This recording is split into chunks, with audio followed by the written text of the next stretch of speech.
at the, it actually will be at the location level as well as the agent, the user level, all kinds of really cool stats about how many calls they're making, appointments they're taking, how long they're on their average call, their average response time, all kinds of really good, useful pieces of information. And so, and then after the agent report, what other reports am I missing? Is there a Google My Business report that's in there, Varun? No, but there's one for appointment as well that we've been talking about. So there's an appointment report, Google My Business. And then I think the agent reporting is the big one. All the others are some tiny updates. And Yeah. after that, we're just going to move to the location level and start giving you a snapshot of all the data across all your locations. We'll roll it up.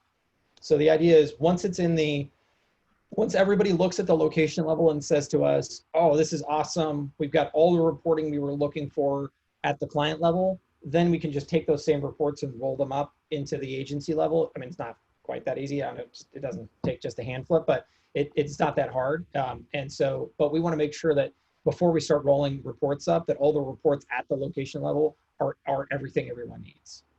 Gotcha. And then for a workaround in the time being, like, could this stuff be zapped to a sheet, like a Google Sheets or something like that? Yep. That would just be like a webhook, or? It's a webhook. You got it. Yep. Okay, cool. Where do I find the webhook stuff? Is it like documentation in the help section? You know who's an ace at this though? Is Evan Shapiro. If you contact Evan Shapiro, he has this really cool report that we learned a lot from actually, that he has all set up perfectly to map all the data for his agency. So he's a good guy to talk to, and he can help you through probably some of that stuff if he's willing. Thank you. I'm going to ping him and see if we can get a spotlight session going on that. That sounds like a good.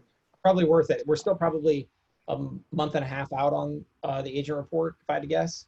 And so if that's in the meantime, I think that could be really helpful to some people. Okay, next up, what happened to the legal rush pack? It still exists. It should be in the marketplace. I mean, I don't think it was ever removed. Not there. It's gone.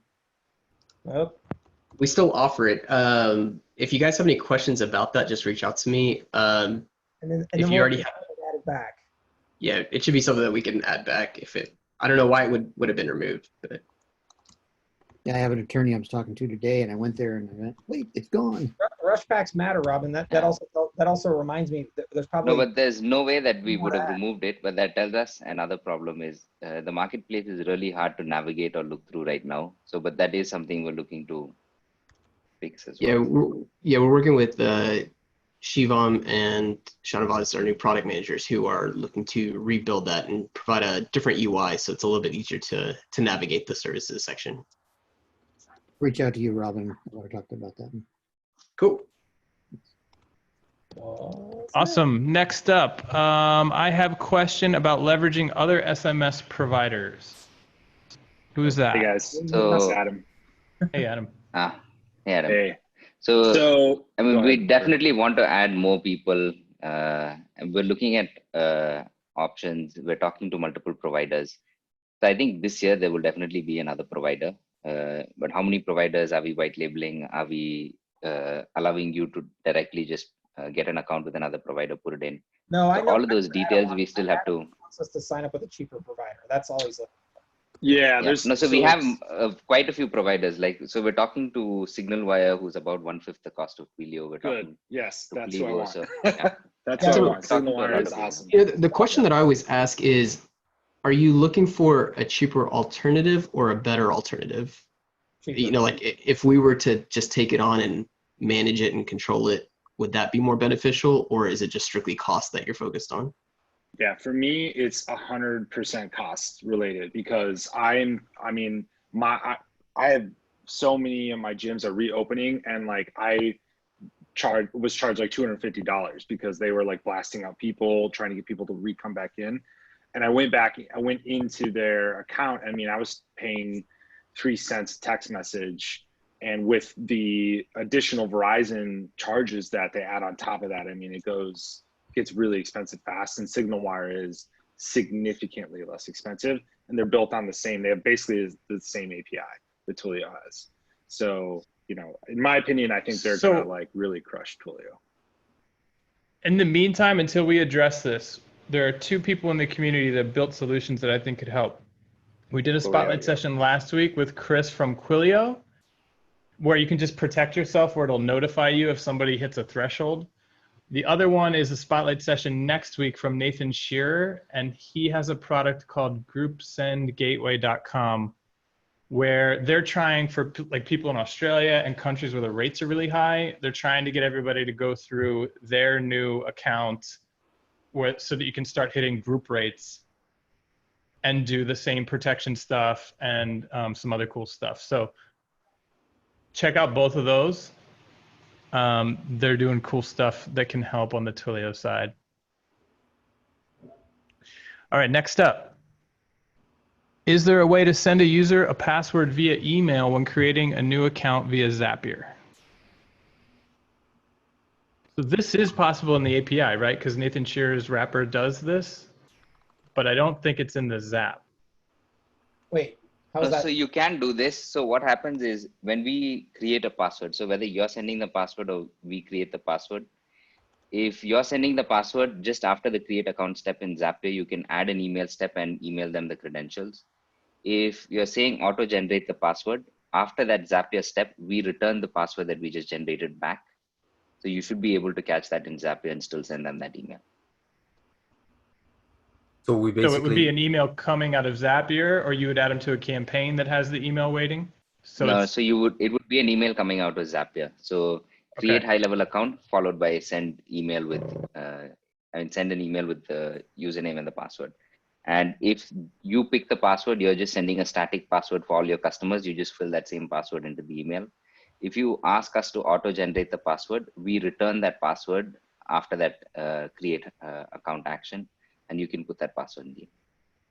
So wait, can you flesh that out, Room? Because I'm a little unsure of that. When you say that option, how do we tell high level to auto generate the password automatically?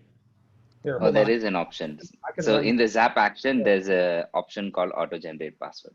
Yeah, so, oh, nice. Yeah, so if you're in Zapier, whoever needs this, let's just assume for a minute. This sounds like a good high level how-to topic. And in fact, what you're going to find, Chase, is some people don't even know you can auto create accounts in high level. Yeah. I've seen those options and I've set mine up, but I wasn't able to get either of those options to work, and I had to have a workaround to have them reset their password. So what Vern is talking about is in here, you can either put the password in manually, or you can say, would you like us to auto generate it, and hit true. And then on the return from this call out, you'll get the password back. So then in here, what you could do is you could say, for example, oh, I want to send an email. And then you can just send out an email to that person. And as part of the pass back from this action, you will get the password back. That's right. Cool. Very cool. All right, next up.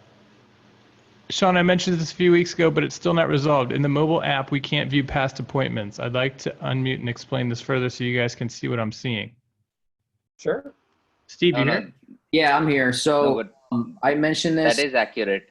To support, and we have a fix planned already. So I think you're talking about the previous month. Is right now what it does is it shows you the current month or the current day and moving forward. You can't see past appointments right now. So we have that on the list to fix. It's also that, but what you can do to okay, so you open the mobile app, you go to the calendar section. You're right. You only see today moving forward, any appointments. There's no dots on the calendar for any past ones. You're right on that. But then if you do this thing where you toggle back to the previous month and then toggle forward again to the current month, all the appointments pop up. But then if you go ahead and you choose to click on one of the past appointments, you can't see anything when you click on that past appointment. It just says fetching appointment, and it never actually resolves. Support told me that was fixed and it rolled out and the update was there. And then I checked and it wasn't there. So I was wondering if that was going to get fixed, because the whole point. Let me test that right now. So I know that we pushed out an appointment fix today, and I just saw that I got a new version myself. So let me test that. And if it's not fixed, I will ping you back after the call to see where that's at. but let Yeah, me it's check. literally if just it is. to have our clients mark appointment outcomes, because if there's a no-show appointment that happens, we want to be able to have them mark it as a no-show, but they can't currently do that. So we had to create another pipeline stage to drop them into no-show, and then that would trigger them to, you know, the status of the appointment to be a no-show. So I'd like to just get rid of that pipeline stage and have it be, you know, just click on the appointment and you know, you can mark it as a no-show right there. Yeah, I'm just checking that right now. So I'll let you know once I test this out. All right, we'll move on to the next question in the meantime. Question about form sticky contacts. Can you go from one form to another and that second form be pre-filled? So do sticky contacts obviously work between form and calendar, but I'm assuming because you can tie a custom form to a calendar, they work from form to form.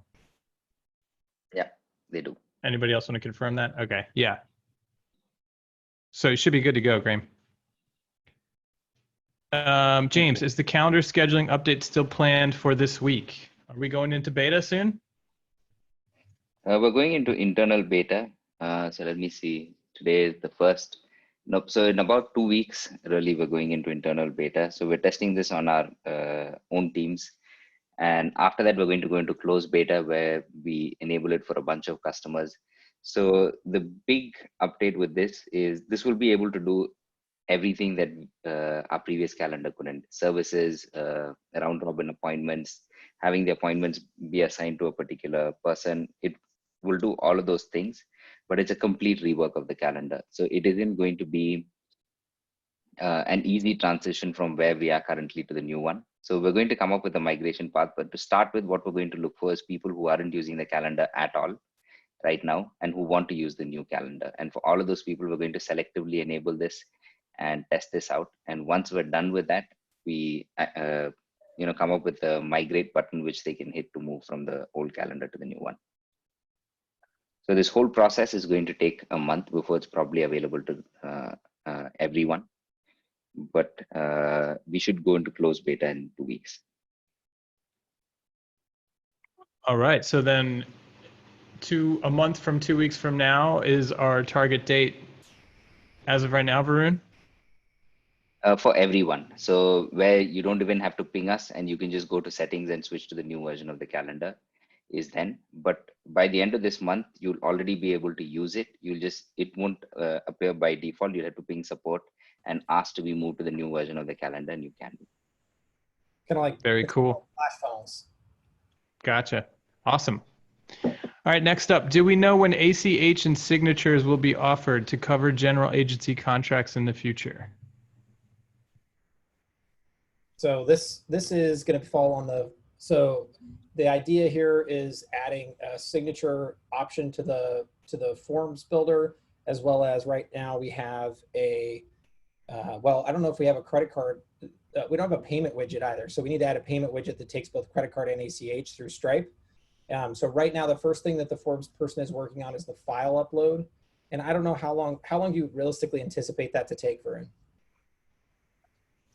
No, the file upload is not going to take long. I think that's a couple of weeks or something. And after that, we have a whole list of features, stuff like signature on the forms. I think we have CSR verification, some security measures. So we have a whole pipeline, but we can slide this in. So there's one person whose entire job is just to make the forms and surveys better. Did you Okay, say next what the question. timeline was for that when you expect it to be coming out? Oh yeah, so I've set my expectation at about a month and a half, and you won't be disappointed, unless Varun disagrees with me. Yeah, I think that's accurate. Okay. All right, next up, I have a couple of questions. Number one, I have online booking set up for my clients like this.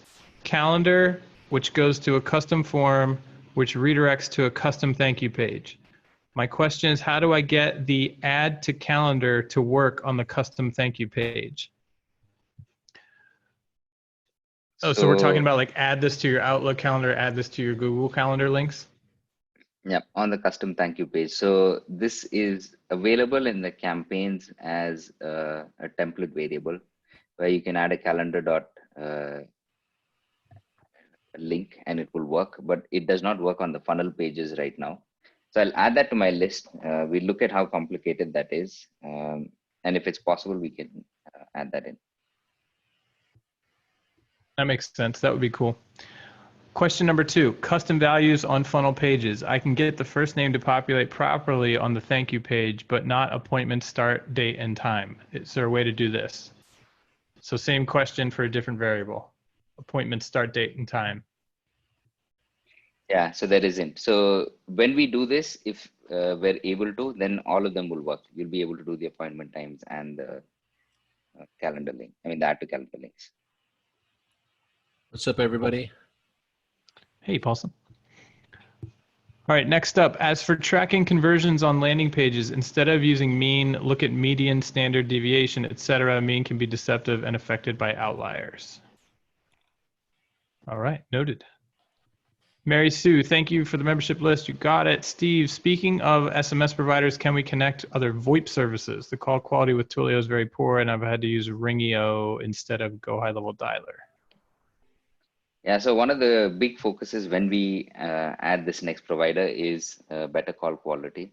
So there's multiple people that do a better job. So like Close.io uses Plivo, so Plivo is supposed to be decently good. SignalWire is also supposed to be good. So we're looking at other providers. And I think by the end of this year, we should definitely have that. It should be a non-issue by the end of the year. But we'll see if we can offer some other type of integration.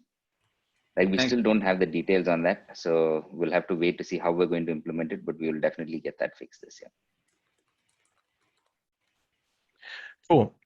Next up, Kelly, is there a good way to block spammers as I get about 125 to 1 of spam to real people on my ads into my Go High Level account? So is this on the form or?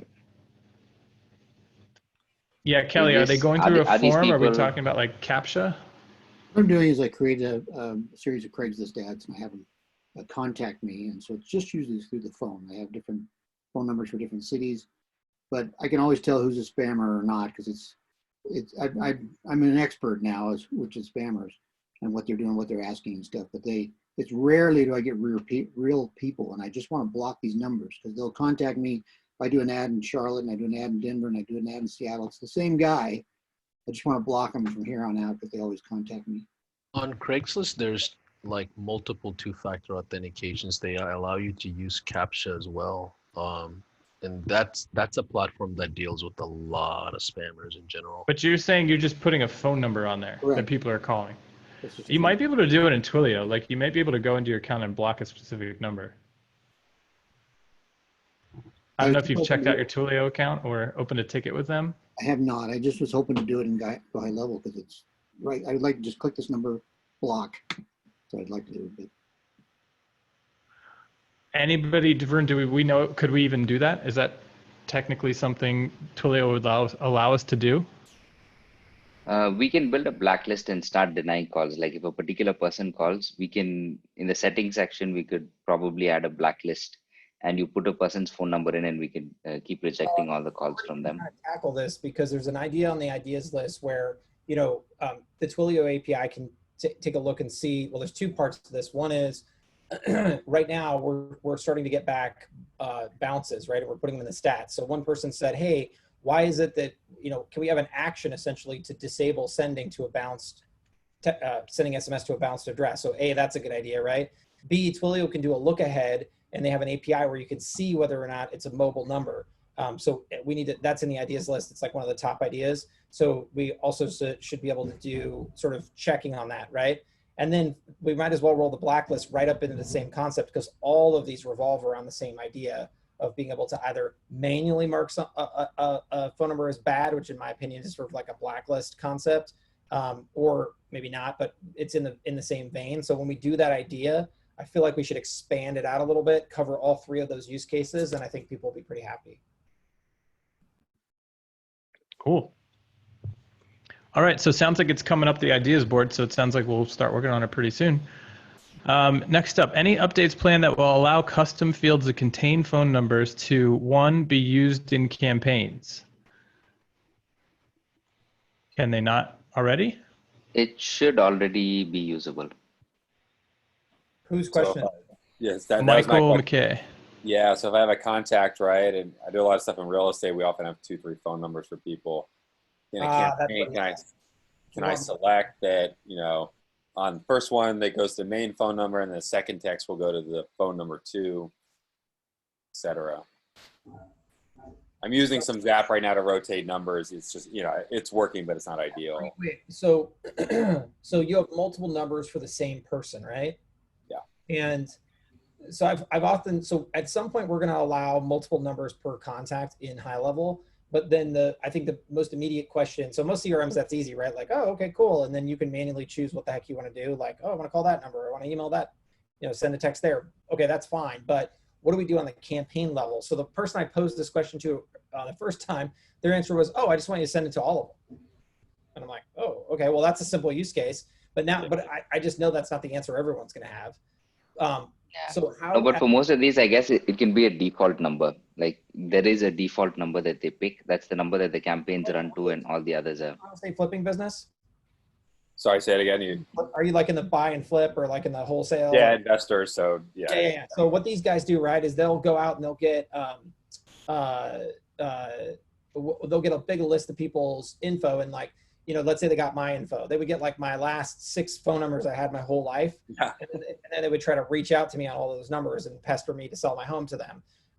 And so how do we know, but what's the logic behind, how do you define in a reasonably simple way how the system's supposed to behave in a campaign when reaching out to people?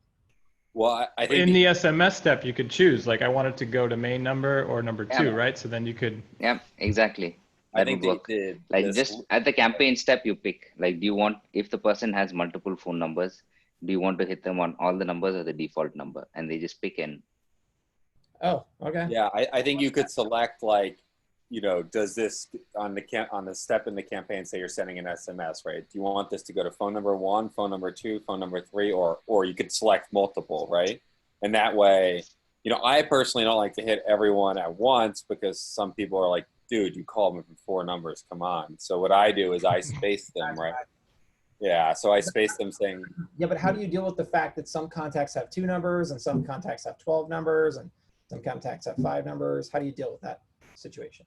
So what they do is I just, you know, if it were to be, if they were to say like, okay, send it to 1, 2, and 3, and there was no phone number 3, it would just skip that, you know.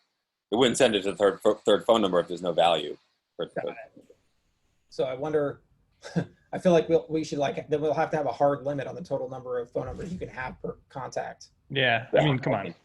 3 seems pretty realistic. I mean, 3 is pretty realistic. The ones after, in my experience, the ones after 3 are just kind of like the low chance, like 5% chance that it's someone. I think that would make some of the development would then subsequently be very easy because we could just throw in an array or something, Varun, for like the next 2 numbers.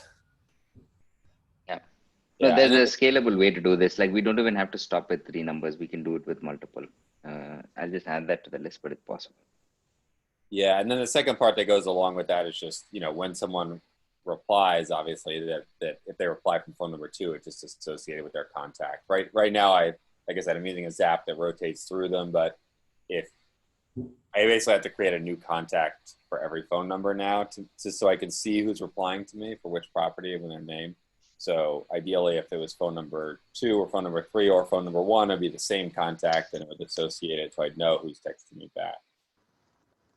Yeah, makes sense. All right, we got a lot of questions left and we're about to hit the hour, so let's try to do lightning round. When can we expect a way to drip out CSV bulk uploads? Use cases uploading a month's worth of customers in one CSV and dripping out review requests over several days. But you should be able to already do that. No, because what they're saying is that like they don't want to. I mean, they don't want to have to create. You have to segment your list. Bulk requests. They don't have to segment the list. They basically want to say. Yeah, the bulk actions. Bulk actions. Yeah. So the bulk actions. I think we're going to have Purvin start on it. So it's probably a month out. But in a month, the add to campaign should be possible from the smart list. Nice. Aaron, we do have a help doc on webhooks that has a video that'll probably be pretty informative, but I put it on the list for a high level how-to of spinning up a sub account automatically and then auto sending the user password. I think that'll be a good one. So that'll be, in the next couple of weeks, you'll see that on one of the Fridays.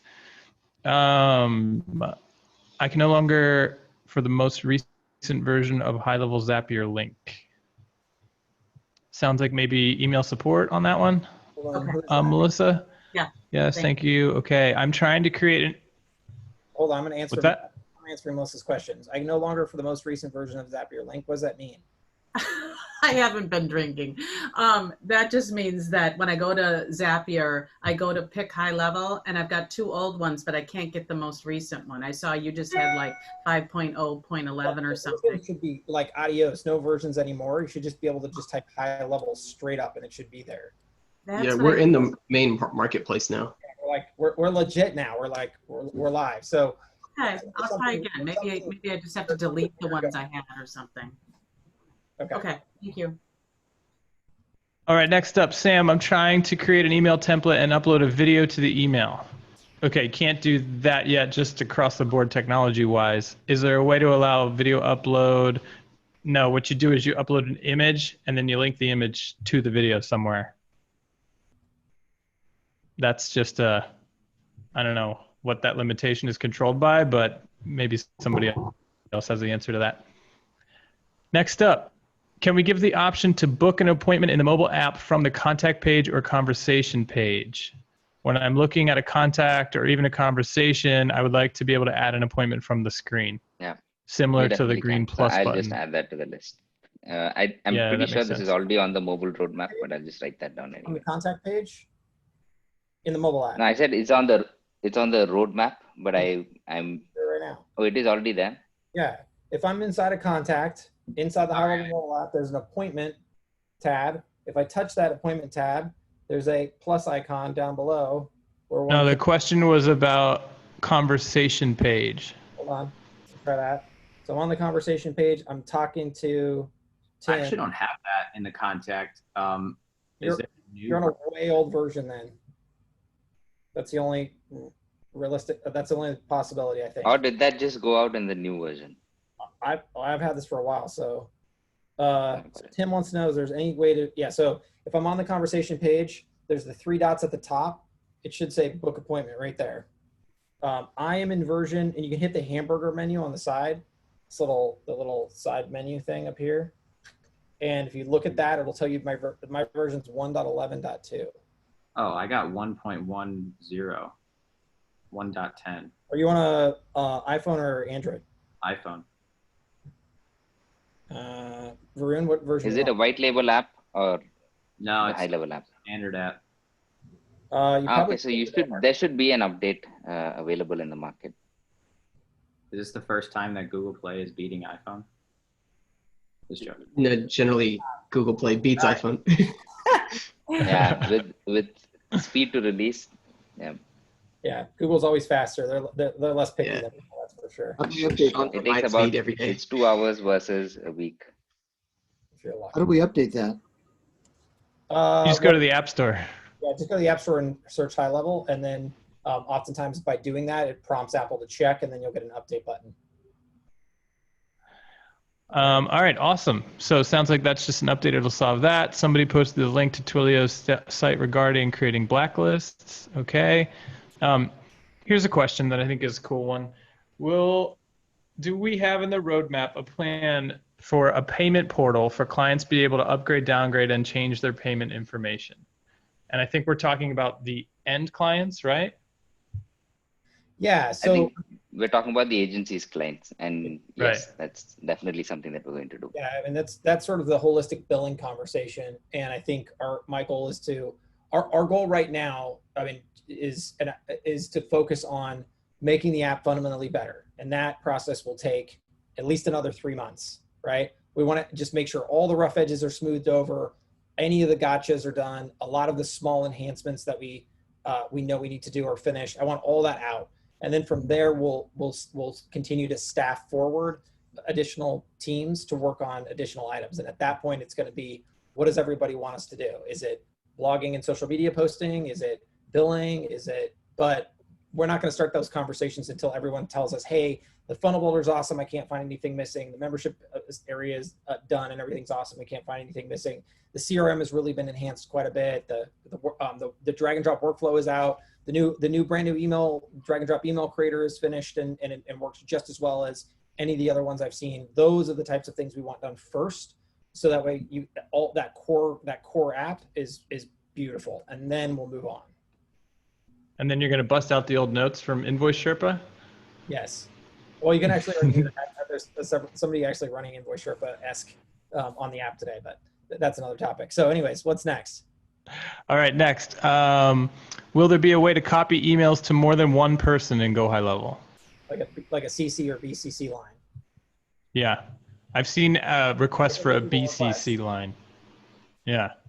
How does that work from a conversations point of view, though? Then we're gonna have to then you're gonna have to create like combinatorial conversations where there are like two circles or 4 circles overlaid to represent multiple people being in that conversation, which I guess makes sense. It's like creating a group inside Slack or inside Facebook Messenger or something. I don't know. Yeah, just to add to that, it's Moses here. We just want to copy the email to somebody, sending a proposal or sending a one-off email. Want to be able to copy. Yeah, totally. I think that's a very legit thing to do. Varun, can that make its way onto some list someplace? Yes. So with email, there's a larger conversation we need to have around how usable email is inside the current conversation screen and how do we make it more usable and better. But when we do that, I will make sure that this goes on the list as well.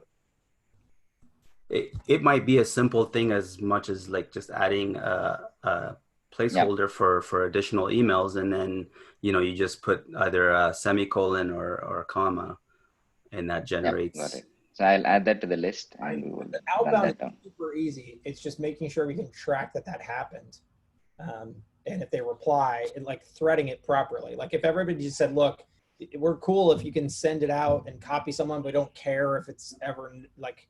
If it ever threads properly, that's like a whatever, an hour long fix. But I know if we do it that way, someone's going to come back and say, well, wait, but they replied and then I've lost the reply or it's not threaded or whatever. So we just need to do a holistically better job there. I agree with Varun. That makes sense.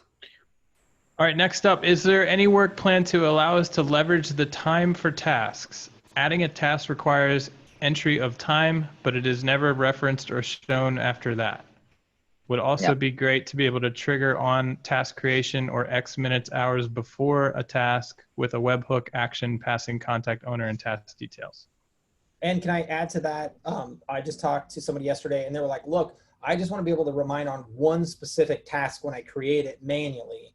I just want to have to I want to be able to get a reminder on this task for this contact, not every contact globally, which I also think should be part of that run. Yeah, so sense. I mean, we have a plan to do at some point we're going to beef up tasks, right? Like, I don't think they're going to be one-off improvements. We're going to. Yeah, so it is going to be part of the core CRM improvements that we make. So that definitely will happen. Nice. Any update on the Facebook server-side pixel? Not yet. So I've looked at the documentation. It's definitely something we can implement, but we haven't started on it yet. I'd say in the next month, we should be able to run that. But the other question I have is how important is this? Like, how many people are really running into this issue, and how soon should we be looking at this? What does it do? Slowed load time? What's the benefit of it? So it's in case clients block the Facebook pixel from firing, you fire it instead from the server. So instead of waiting to load the pixel on the client, you fire it from the server. Oh, interesting. Just in general, that's like an FU to all the. Yeah, there's a lot of blockers out there, and it's just looking at the stats. There's a lot more people that are blocking stuff like that. So it's just continuing to get worse and worse as we go down the road. Facebook's like, I see your ad blocker, and I raise you a server-side pixel. All right. Chris, Stripe just released a payment portal. Will there be a way to connect that? Interesting. Sounds like, I don't know, maybe when we get to this whole payment So when we world. when we look at that, we can start to look into that. Cool. I don't see the update in the App Store version 1.12. Can someone else here verify if they see the updated version on their iPhone? Steve, maybe post that in the Facebook group. Somebody will No, but follow I up. mean, there's multiple messages there because Kelly said the same thing. The latest I can see is 110. So I'll check with the team and see if maybe we're just getting these updates on beta. Maybe it's not on the standard version. I'll check and see what's happening there. Gotcha. Same here from Steph. Okay, cool. So it sounds like maybe there's not the current version in the store. All right, let me do a quick scan of Facebook. We've got, is there any work plan to allow us to leverage? Okay, we got that one already. Okay, cool. Looks like we are cleared. Nice. Well, thanks everybody. It was good to say hi. And we'll keep pushing out some. Oh, I gotta go drop a video. SMS stats are live if anybody hasn't noticed. Nice. So drop a video on that right now. And how about a big thanks to Varun for staying up. It's always awesome when we get him on the call. You're amazing. Bye, guys. Bye, everybody. See you Hey, next guys, week. I just wanted to pop in and say hi anyhow. I knew you guys were about to end. Hey, George. Have a good one. Okay. Take care, guys. See you, everybody. Oh.